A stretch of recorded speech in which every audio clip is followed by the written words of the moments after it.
Non, c'est non. Il n'y a pas de mais après un non. Le silence n'est pas un oui. Être vulnérable ne me rend pas consentante. Si c'est pas oui, c'est un viol. Je conçois pas que quelqu'un se fasse forcer pour des relations intimes, ou même pas aussi intimes que ça, mais des relations amoureuses. J'ai un problème en général avec le pouvoir des autres sur ma personne ou les gens entre eux, ça me gêne. Moi je trouve ça choquant, on pourrait presque croire que c'est normal de dire oui, que la femme se soumette et voilà. C'est donner une idée peut-être aux plus jeunes qui sont un peu plus naïfs que elles doivent s'offrir comme ça, librement, sous prétexte de liberté.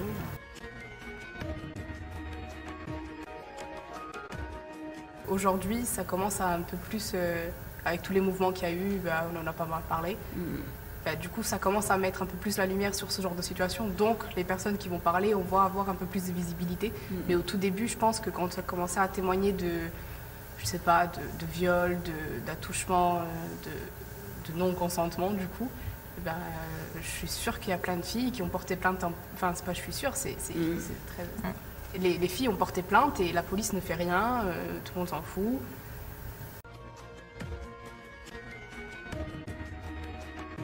Moi, je sais que si je sors, je me dis ok, je suis avec ces personnes et du début à la fin, on est ensemble.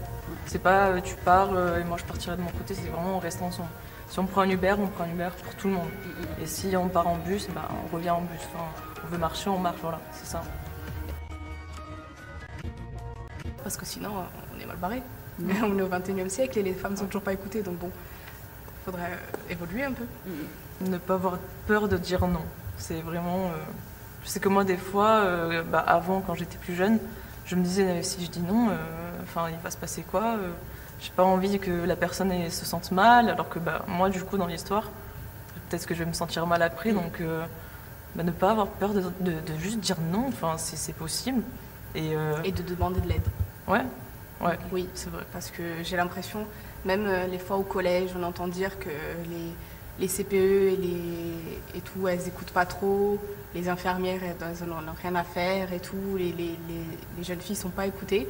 Mais je pense que déjà de plus en plus, il y a pas mal de personnes connues qui sont à l'écoute, enfin pas forcément à l'écoute de la petite qui va venir lui raconter son histoire, mais si on envoie peut-être un message, peut-être que la personne elle va le lire, elle va répondre, ou je sais pas, dans son entourage, il y a toujours une personne qu'on sent, peut-être que c'est pas ses parents, que c'est une tata, que c'est une cousine éloignée, que c'est une amie d'une amie ou la grande sœur d'une amie, mais il y aura peut-être quelqu'un qui va t'écouter, qui va t'aider, va te conseiller. Du coup, il faudrait pas avoir peur parce que tu te dis, oui, mais la personne, elle est pas du tout proche, vraiment, genre, c'est pas ma mère, donc elle s'en fout de mes problèmes. Mais peut-être que oui, il faudrait leur parler parce que tu seras plus écouté, peut-être qu'avec tes propres parents. Donc.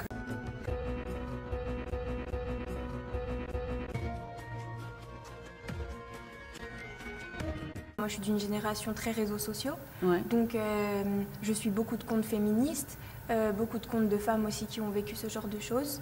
Je lis aussi des œuvres qui en parlent. Après, ce que je trouve intéressant, c'est que maintenant, dès le plus jeune âge, jusqu'à plus tard dans la vie, les femmes en parlent et aussi les hommes en parlent. Et ça, c'est important. Je ne pense pas que ce soit seulement une cause féminine, c'est une cause de société. Et si on est seulement les femmes à se battre, ça ne peut pas fonctionner. D'accord.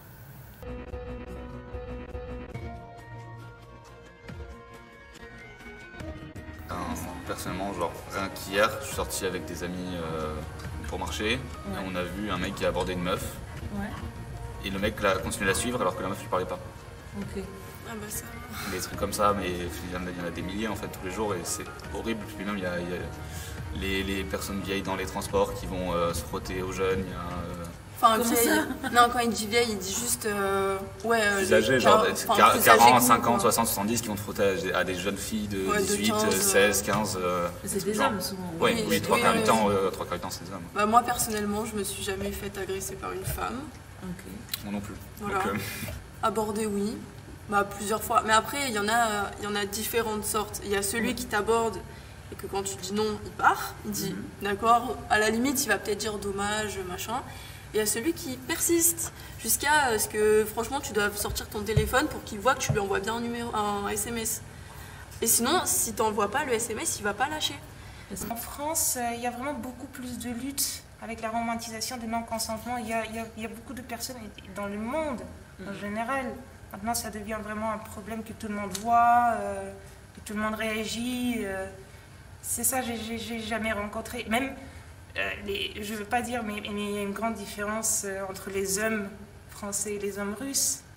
Quand tu es dans un groupe de jeunes, il n'y a que des mecs et toi tu es la seule fille en Russie, bah tu parles pas en fait. On te coupe ta parole direct, tu parles pas. Il y avait des amis de mon ex qui, au lieu de parler, qui voulaient me poser une question, mais il a posé à mon ex et moi je répondais et c'était que comme ça. Alors qu'ici je suis libre à dire tout ce que je veux et les hommes m'écoutent, c'est incroyable pour moi, je vous jure que c'est quelque chose de nouveau. Ils sont intéressés par ces propos, par les propos de libre parole, quel que soit le temps genre, quoi. C'est incroyable pour moi. Moi-même, j'ai découvert les propos féministes assez tard, hein, je peux dire, vers 16 ans. Et ça m'a frappé, ça m'a vraiment traumatisée parce que j'ai réalisé que je vis dans un monde où j'ai pas de parole et j'ai pas la liberté d'agir. Et ce que me proposent mes arrière-grands-parents de faire, ou mes parents, c'est pas moi. Et j'ai pas besoin de se comporter comme ça pour être heureuse, non. J'ai pas besoin d'un mec pour être heureuse. J'ai pas besoin d'avoir 20 sur 20 en lave-vaisselle pour être heureuse. Alors qu'avant, c'était tout normal pour moi. Mon but, c'était de trouver un petit copain, faire une petite famille. Traditionnel. Ouais, habiter dans la banlieue de Moscou. Lui, il travaille, moi, je fais le ménage. Alors que je déteste ça. Mon Dieu, je déteste le ménage. Du coup, voilà, ça m'a bien frappée et j'ai commencé à raconter à mes copines, en fait, que, voilà, apparemment, vous savez quoi, dans des autres pays, on écoute les femmes. Et vous savez quoi, c'est normal. On peut parler avec un homme, il t'écoute sérieusement. Il t'entend, il est en dialogue avec toi. Le fait de demander juste un « tu veux bien », ça change tout, ça casse pas de poésie. Et un « oui », ça prend pas beaucoup de temps, ça brise pas une poésie et on peut enchaîner derrière. Et donc ça coûte rien de demander. Qu'importe si on est en couple avec la personne depuis 10 ans ou si on est en couple avec la personne depuis 1 mois ou juste qu'on la connaît pas. Demander à la personne avant de le faire, c'est bien parce que se forcer pour quelqu'un ou forcer quelqu'un, ça gâche forcément le plaisir des deux côtés. Et il y a le côté poétique aussi d'une sexualité ou d'une relation amicale ou quoi que ce soit qui se brise un peu à ce niveau-là. Qu'on sensibilise vachement plus à ça et qu'on commence à comprendre avec le MeToo, maintenant le MeToo inceste, il y a des choses comme ça là où on commence à comprendre que ouais, c'est un vrai problème, que c'est un problème pour tout le monde, que tout le monde a eu des problèmes avec ça. Hommes, femmes, il y a des enfants, des adultes, il n'y a pas d'âge pour se faire violer, il n'y a pas d'âge, c'est un truc, c'est grave, c'est un truc là où ça se passe que dans un seul sens. Et il y a des gens qui cherchent à résoudre le problème, la parole s'est libérée aussi. En fait, cette notion de si on ne se manifeste pas notre non-consentement, au final, c'est pris pour un oui, alors que ça devrait être l'inverse en fait. Si on n'exprime pas un oui, on devrait partir du postulat que c'est non. Plus on est proche et plus le consentement devrait être important en fait, parce que c'est vraiment une marque d'amour, vraiment, et de bienveillance.